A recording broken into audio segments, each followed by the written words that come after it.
Today, we're taking a look at anti-meta decks within Yu-Gi-Oh! Master Duel. Hello guys, and welcome back to another cold episode. On today's episode, we're taking a look at two decks for you that are quote-unquote anti-meta.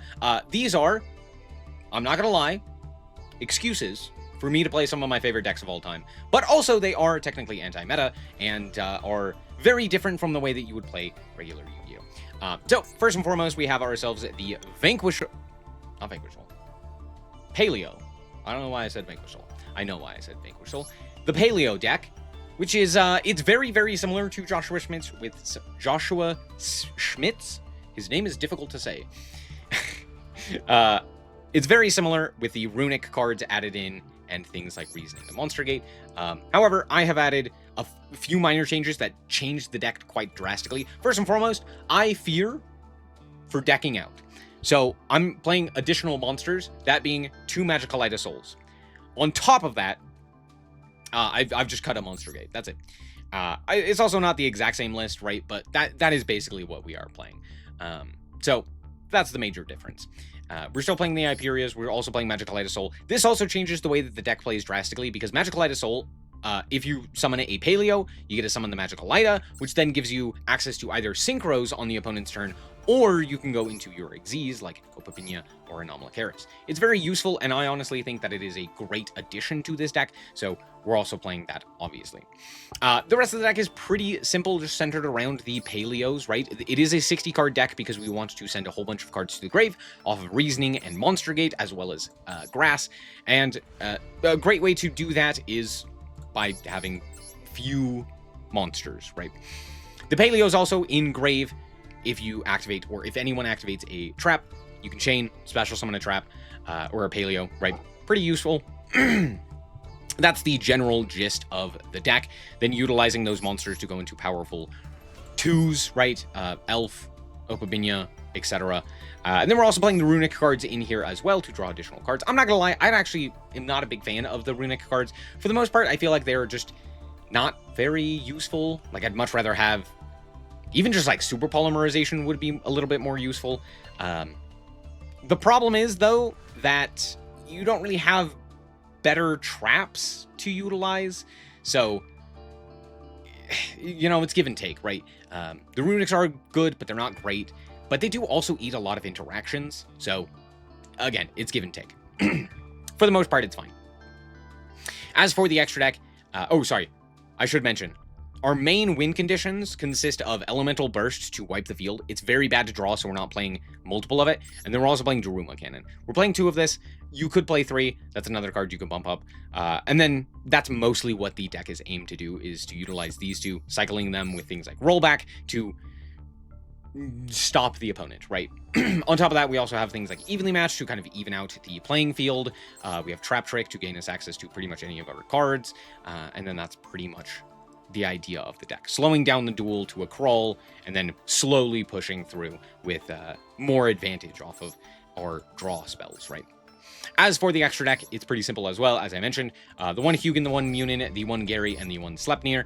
All of these are pretty simple, just runic cards, right? Honestly, I will say, oh, I lied. I'm not playing Munin. I'm instead playing Gary. Yeah, play the 2nd Gary. It's way more useful. Munin never came up. Technically, it's nice because you can protect from targeting against a runic fountain or something of that nature, and it's fairly decent because of the destruction effects of MST. You could also play a 2nd Hugin. That's also one option, right? All in all, though, it doesn't matter too much. Just some combination of the runic cards. At least 1 Hugin, at least 1 Gary, and at least 1 Sleipnir. Those are very important. As for the Synchros, I previously mentioned Silvera and the Herald. Both are nice. We are playing 1 SnowiKs and 2 Opabinia, as well as Gigantes.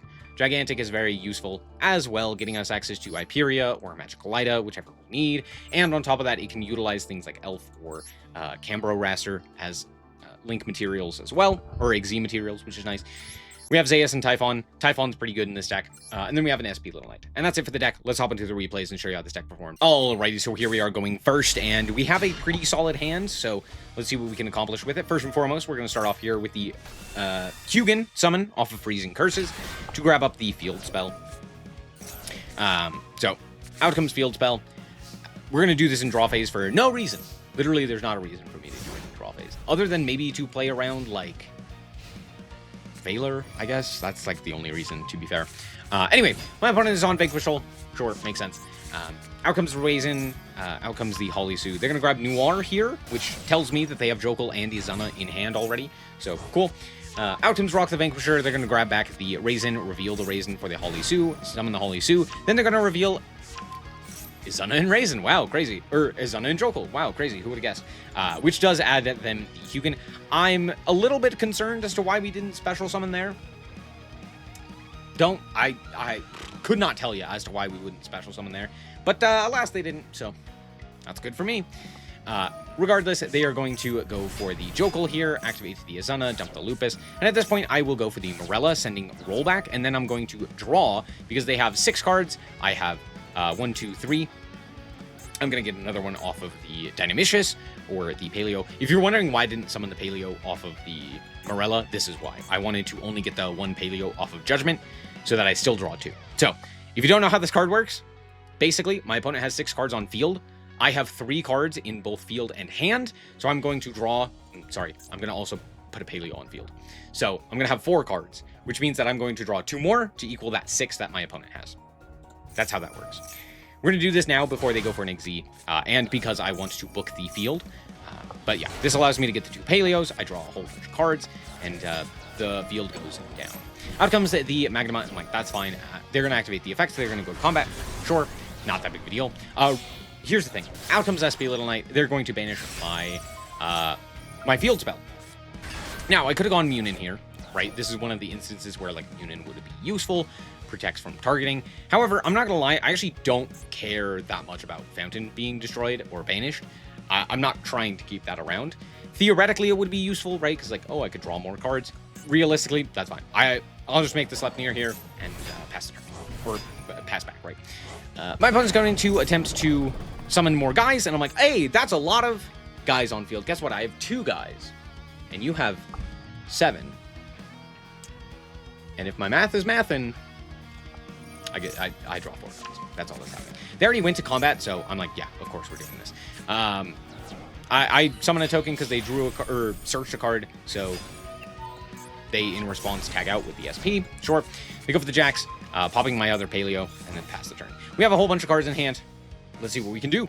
Draw the Flashing Fire, which is kind of funny. It's not that big of a deal. We're going to go for the Grass here, mill a whole bunch of cards. We notably hit both of our rollbacks, which is great.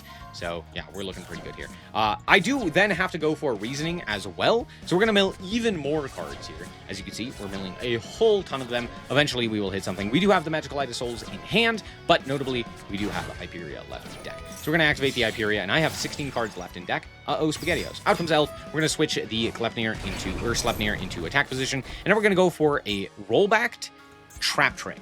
And the reason for this is because we don't have a notable card in our grave, which is Elemental Burst. If you saw, yeah, we don't have Elemental Burst. This is pretty important. Also, it triggers a Paleo, which is nice. So we're going to trigger a Paleo, then we're going to summon out the Magical Lighta. They're going to attempt to pop the Elf. I'm going to activate the Elf to summon out the Hyperia. It's just a 2 at this point. They are going to then activate the SP, tagging out the Magical Lighta, and out comes the Lupus. Lupus! They're going to activate the Force Release. I can't allow that, so we're going to attempt to tag out here. This is one of their few ways to deal with the Anomalocaris, which we don't want. Then I go for the Flashing Fire, since we're still locked under the battle phase. We don't get one, so going to activate the Flashing Fire to kind of force out the Lupus. They're going to activate the effect and the chain. I want this banished. We're going to set 2, go to combat, pass the turn. We get our cards back. Fantastic. This may not seem great, but I'm not going to lie, we are heavily in control of this. First and foremost, we have the Daruma Cannon, but on top of that, we also have the Eternal, or Elemental Burst alongside the rollback in our grave. So we still have many ways to deal with the field. On top of that, we also have Magical Light of Soul, which is extremely powerful. So, there you go. Also, this was before I was playing Silvera, so I don't have a 6 to go into, which would be very solid. It's not great, but it would be solid. They're going to go for the Nash Knight here. I just allow it because they can only grab my monsters. I don't really care about any of these monsters. Out comes the Nash Knight, or the CXZ Nash Knight. And out comes Umbral Masquerade. They're going to pop a card. This does target, so I felt comfortable just allowing them to target. They hit the Paleo. That wasn't doing anything. That was literally on field as bait, basically. I didn't have a Paleo in hand. If I were to be able to add a hand off of the Anomalous, like having something go to grave, potentially I add a card there, and then, then it's online. So it's not like I didn't have a way of adding a card to hand for the discard of the Dynamistress, but it was mostly there as bait. And yeah, we didn't hit anything. We hit a Runic Flashing Fire. My opponent just passes, which is a choice, but that's fine. I attempt to go for the Anomalous to pop the SP they tag out, which targets the Anomalous for some reason as opposed to the Magical Lido or something of that nature. Doesn't really matter. I also, for some reason, after the SP hit the field again, I couldn't go for the Daruma. I don't know why I couldn't. I might not have had the Chain Link on. I thought I did, but okay. Either way, we're just going to go to combat here. They are going to attempt to take control of my Magical Light of Soul. Sure, that's fine. We're just going to walk over a few monsters here. And then just set the trap card. Inevitably, their card goes to grave because Nash Knight only lasts for a small amount of time, and Magical Light of Soul is given back to us. They're going to go for the Raisin here. They're going to go for the Heavy Burger, and I go, oh, it's burn damage that they're going to try and attempt to kill me with here. So that's a bit scary, but it's not that big of a deal. They're going to attempt to bounce back with the Kaiser. And I'm like, okay, I see that you have 2 Heavy Burgers. Most players don't play 3. Realistically, you likely don't have another Heavy Burger to access. So, now we're going to nuke the field. If you have something, if you still have access to a Heavy Burger after this, I'd be thoroughly shocked. Regardless, I'm going to chain a Paleo here. Before they go to battle, I just want to chain a Paleo. We didn't hit a trap as again off of the Anomalous, so it's a little bit sad, but it's fine. We draw for turn. That's a really good draw. We're going to just switch to combat, and then I go, wait a second, my math is off. So, I have to do 62 here, because if I give the turn back to them, there's a high chance that I just burned it back, right? And we really, really don't want that. So, what I'm going to attempt to do is kill them here. It may not seem difficult, but it actually is. I basically have to get 2 Paleos onto the field, and I have 1 Paleo left. That's right, it's Olanoids. Luckily, they have a card for me to target, so target that one, chain a Paleo, then we go for the Leoncolia, chain a Paleo. Thank you, Opabinia, for giving me the ability to activate traps, Paleo traps from hand, and that is 100 over lethal. Good game. Great game. All right, and the second deck that we have here is Ritual Beast. Ritual Beast notably does 2 things. 1, it summons floodgates. Yes, it can summon Protoss and all of that jazz, which also means that it can play banish spell traps, like, for example, Dimensional Fissure or Macrocosmos or something else of that nature, if you really feel that is necessary or is good. I honestly don't think that a lot of that stuff is very advantageous right now. Most decks don't really care. I guess some of them do, but not a lot of them that I've seen within the metagame. Like, for example, Vanquish Roll K9 kind of don't care. They kind of do, but they really don't. There's a lot of stuff that they do just from hand. So, while sure, Dimensional Fissure or Macrocosmos could be useful, they could also just be dead cards. And for the most part, I feel like it's not worth it. Right? However, you can do that, which is the important thing. But the second thing that it does is it makes a very powerful, unique end board that is distinct to this archetype and to this deck, whereas in regards to, a lot of other archetypes and a lot of other decks, you're probably not prepared for it, right? The fact that you can go into Colossus or Protoss on top of all of your other stuff is very advantageous. And Steeds is very strong right now due to the fact that Vanquish Soul and K9 and stuff of that nature put a lot of cards onto the field, specifically monsters, and being able to non-target destroy them is very powerful. So, all of that makes sense. Let's hop into what this deck aims to do. First and foremost, you need a beast and a spiritual beast. Sorry, a ritual beast tamer and a spiritual beast to go into all of your fusions at contact fuse, right? You just put them on the field, then you contact them away by banishing them to summon out your fusions. Fantastic. On top of that, because they all get banished, they have additional effects with banished monsters. All of them can tag back out into those 2 types, the Ritual Beast and the Spiritual Beast Tamer. Ritual Beast Tamer, Spiritual Beast, bringing them back out. For example, with Canahawk, you can target 2 guys to put them into the grave. If one of them goes to grave, you get to search a card. Then you can tag out, targeting a different guy, right? Tag out, special summon 2 guys, and then you have the materials back. It's very nice. Basically, the way that this deck works is you banish a whole bunch of guys by contact fusing, Then you generate advantage utilizing the ulti Kanahawk loop to generate a whole bunch of guys. And then you go into powerful boss monsters such as ulti Retronari or ulti Gaia Paleo. Gaia Paleo just banishes one of your Ritual Beast cards from hand to negate anything. It's a very strong Omni negate. It does require resources in hand. And ulti Retronari can banish a card from your field, a Ritual Beast card from your field, to banish a card your opponent controls. Very solid. On top of that, you also have access to, as previously mentioned, things like Protoss and what have you, or Steeds, which is, again, just a board wipe. It's very strong. The rest of this is pretty simple, but things like Super Polymerization, we have a bunch of Psychics, so we're playing E-Telly, and then the standard hand traps of Fua, Ash, Maxi. We also are a Wind deck, and we almost exclusively utilize Winds, which means that we can use Dominus Purge. So we utilize Dominus Purge as well, which is pretty solid. That's it for the deck. Let's hop into the replay and show you how this deck performed. Alrighty, here we are going first, and our hand is pretty solid.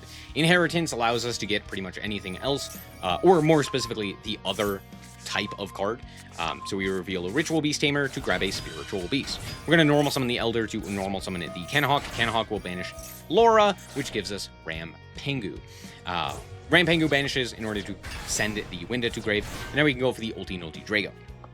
At this point, we still have the Tamer and the Spiritual Beast on the field, so we can go for the ulti Kanahawk. We're going to target to putting the Ram Pengu into grave, because all of these guys can only be special summoned once, so you have to keep track of what you have in banish for you to tag out into. So we tag out the into the Kanahawk and the Winda. We're gonna banish another guy off of the Kanahawk. Now we're gonna banish with the normal summon guy. Gives us an extra normal summon. To normal summon when? Normal summon. The normal summon gives us the ability to special summon from banish, so we special summon that. What did we special summon? I forgot. We special summoned Laura. This allows us to go for another ulti Kanahawk, and then we can target 2, and then target 2 more, and then send one to the grave in order to grab another guy. We grab the ulti Kanahawk, or the Kanahawk here. This is honestly just a mistake. I shouldn't have added Kanahawk. This is just a mistake on my part. I don't really have access to the ability to summon out our, what you would call it, Protoss. So that's a bit of an oopsie from me. Either way, we grab Laura and then normal summon the Kanahawk, banishing a second Laura, and then tag out into Wen, and then go into ulti Kanahawk, which is going to put 2 into the grave and grab us the Steeds. From here, we can set Super Poly and Steeds, and we're pretty much off to the races. Also, of course, we have Maxi as well. They're going to go for the Perulia, short, activate, Outcomes Mad Love. Once again, activate the effect of the Mad Love, grab up, or reveal Border and what have you. They're attempting to bounce, like, that's fine. We're going to instead tag out here into our Kanahawk and our, what is this? Winda. At this point, I just pop with Steeds to keep them off of the name. However, they do have Stake Your Soul. Well, out comes Maxi. They're going to go for the Azana. We draw Ash Blossom. We know the 2 cards in hand. There's 2 darks, so there's that. We Ash here. Out comes Lupus. Draw a card. Go for the Super Polymerization here. Limiting all of their cards. Awesome! Out comes Muddragon. I'm going to activate the effect of the Muddragon. They're going to activate the effect of their Heavy Burger, and we're going to banish. From that point, the game is over, right? I mean, to be fair, the Ash, or the Maxi mattered, because it drew us into Ash, but we also didn't really draw too much in terms of interaction there. So, there you go. Anyway, that's Ritual Beast. Alrighty, so that's pretty much all that we have to showcase. All in all, I just really enjoy both of these decks. They play in very different ways, and they're pretty fun nonetheless. Ritual Beast is one of the few decks that I played in, one of the many decks that I played in Duel Links that transferred over to Master Duel, and I still really like it in Master Duel. It's still fun, it's still unique.